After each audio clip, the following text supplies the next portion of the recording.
तो आज की वीडियो में हम बात करेंगे ऑटो सेक्टर के एक स्टॉक से रिलेटेड।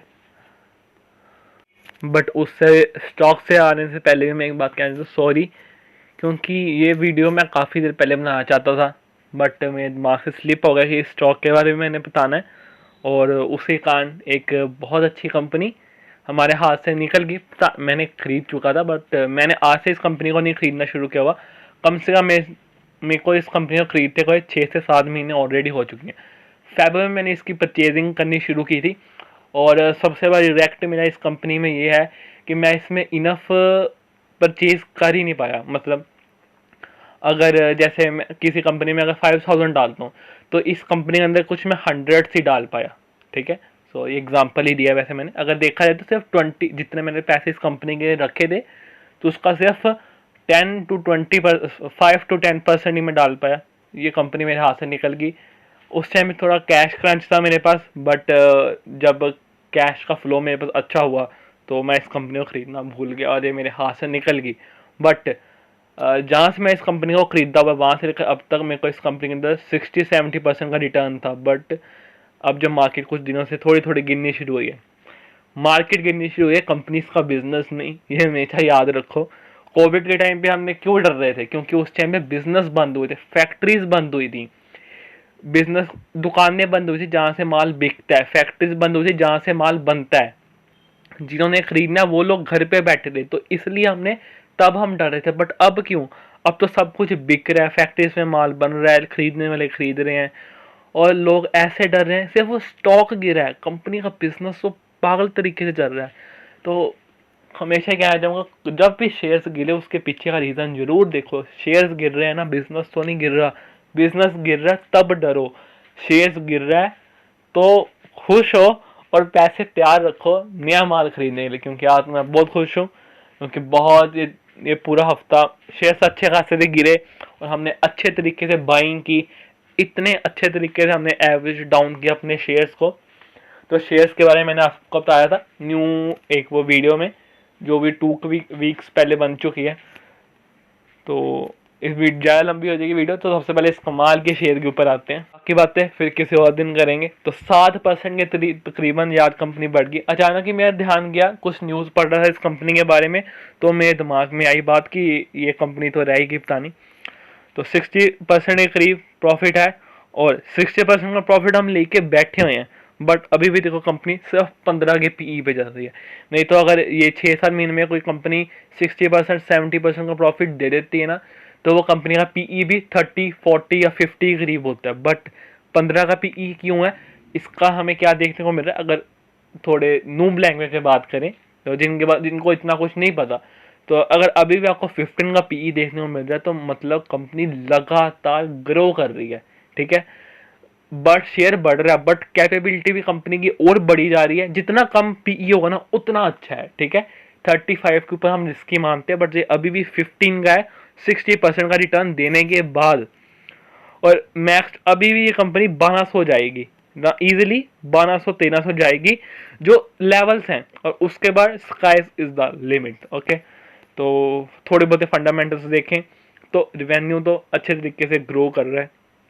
प्रॉफिट मार्जिन 6% के थोड़े से गिरते हुए हमें देखने को मिल रहे हैं 2% के, बट अभी भी सस्टेन है 6% प्रॉफिट मार्जिन पे, जो कि बहुत अच्छा है। फीएम करती क्या है? लाइट्स वगैरह होती हैं, स्कूटर्स, एक्टिवा की, ये वो कंपनी बनाती है। ठीक है, तो अब आपको पता होगा ओला के बारे में, ओला इलेक्ट्रिक के बारे में सबने सुन ही लिया होगा। तो सिर्फ एक यही कंपनी है, तो यहाँ पे आप पढ़ भी सकते हो, सिर्फ यही एक कंपनी है जो ओला को प्रोडक्ट्स बना के देती है, और कोई भी कंपनी उसको लाइट्स नहीं बना के देती एक्टिवा के बारे में। ठीक है, एक्टिवा मतलब जो इनकी स्कूटीज हैं, तो उसकी जो लाइट्स हैं वो सिर्फ फीएम इंडस्ट्रीज बना के देगी और कोई भी नहीं बना के दे रहा। और सबसे बड़ी बात, जो ओला की फैक्ट्री है, ठीक है, ओला जहाँ पे बनेगी एक्टिवा, तो वो वर्ल्ड की सेकंड लार्जेस्ट मैन्युफैक्चरिंग फैक्ट्री है। तो कोई पागल नहीं है जो अपनी फैक्ट्री में इतने सारे पैसे लगा लेगा, इतनी बड़ी फैक्ट्री बना लेगा। वो कुछ देख रहा है उस अपनी कंपनी कैपेबिलिटी के बारे में। साथ में इलेक्ट्रिक स्कूटर्स, व्हीकल्स को सारे जोरों शोरों से, इंडिया ही नहीं हर एक कंट्री पागलों की तरह प्रमोट कर रही है। ठीक है, और उसी दौरान ये कंपनी ओला सबसे सस्ती एक्टिवा लेके आ रहा है, 2 व्हीलर लेके आ रहा है मार्केट के अंदर, और इतनी प्रोडक्शन सिर्फ इंडिया में, मतलब इंडिया के लिए ही नहीं कर रहा, साल में ये कंपनी बाहर भी माल बेचेगी पागलों की तरह से, ठीक है।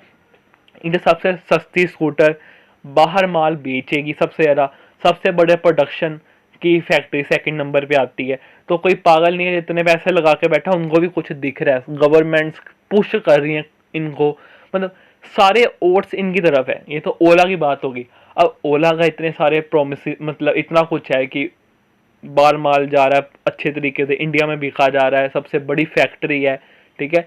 तो उसमें प्रोडक्ट किसका लग रहा है और ओनली किसका लग रहा है, सिर्फ और सिर्फ फीएम का ही लग रहा है। तो सोचो तो इस कंपनी का प्रॉफिट होगा कि नहीं होगा। अगर सेल्स इसकी देखा जाए तो पिछले 3 सालों से इस कंपनी की सेल्स में कोई अच्छी परफॉर्मेंस नहीं देखने को मिलती। 3 साल से क्यों, 2018 की बात देखो, मार्केट में कुछ नए नॉर्म्स आए, ठीक है। और 19 में क्या हुआ, वो BS6 करके जो स्कूटर्स का मॉडल, ये इंजन्स को चेंज कर दिए थे गवर्नमेंट ने, उसका पंगा।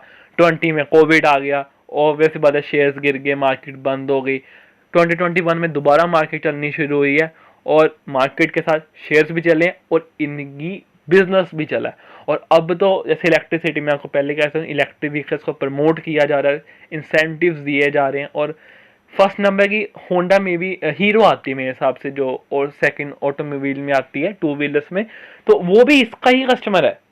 सेकंड नंबर वाला भी इसका कस्टमर है, फर्स्ट नंबर वाला भी इसका ही कस्टमर है। और छोटे मोटे जो अलग हैं वो तो है ही हैं। प्रमोटर्स की होल्डिंग, मतलब ये तो थोड़ी मैंने बात कर ली ना ऊपर ऊपर से आपको, तो वीडियो ज़्यादा लंबी हो जाएगी तो लोग देखते नहीं है, क्योंकि उनको नॉलेज से ज़्यादा कहीं और टाइम स्पेंड करना अच्छा लगता है। सो ये मार्केट क्या हुआ, कंपनी की 12,000 करोड़ की है, छोटी कंपनी, बस सॉलिड कंपनी, क्योंकि शीशे बनाना आती है तो इतने बड़ा कोई मार्केट कैप होगा भी नहीं, थोड़ा टाइम में हो जाएगा।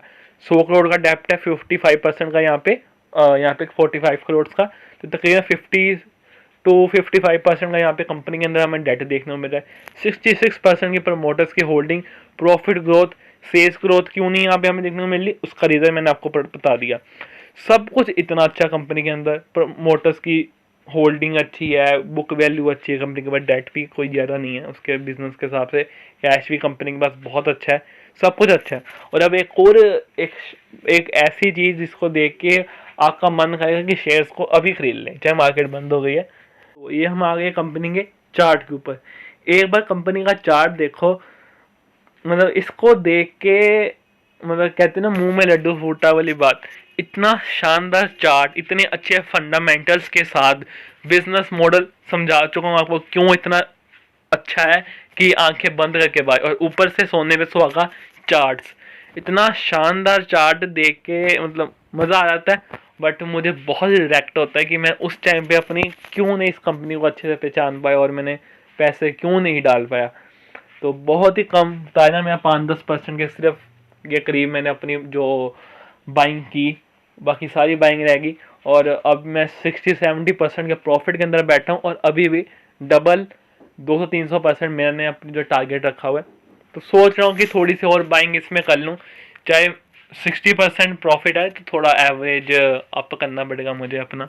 तो ये सॉरी मेरा ठोट था, तो अभी तो आपकी बात हो रही है यहाँ पे।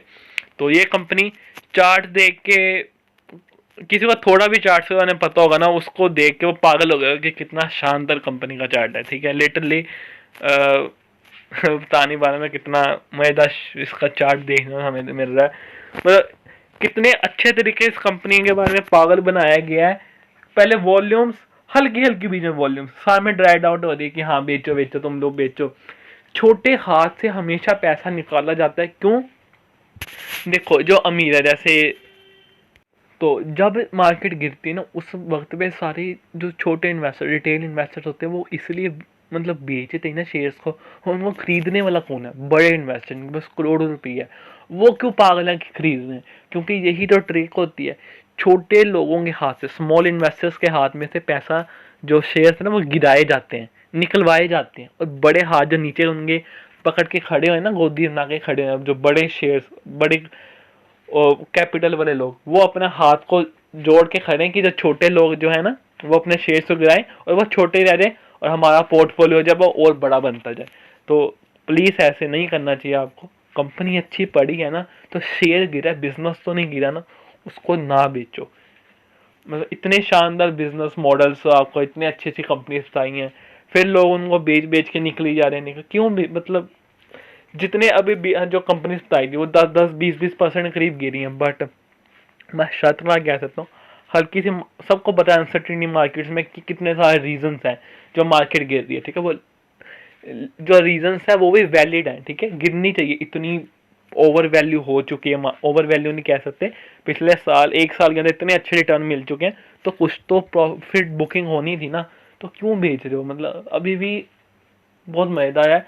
मैं बस इतना कह देता हूँ, बेचो मत, कंपनी पड़ी तो ना बेचो, अगर कंपनी नहीं आती तो सेल करके निकलो, जैसे हमने वर्टस करके निकला था क्योंकि कंपनी खराब हो गई थी, तो हमने क्या करना है। तो बस इतना कहना चाहूँगा इस कंपनी के बारे में, और क्या करना चाहिए, वीडियो बड़ी हो गई है, सो सॉरी फॉर इस वीडियो के बारे में लेट बताने के लिए, बट अभी भी बताऊँ तो 50-60% का प्रॉफिट कहीं नहीं गया।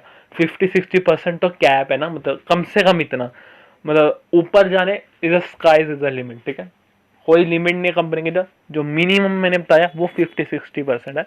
उसके बाद जब तक आप कितने कैपेबल आप होल्ड करने में शेयर्स को, वो आप पे डिपेंड करता है।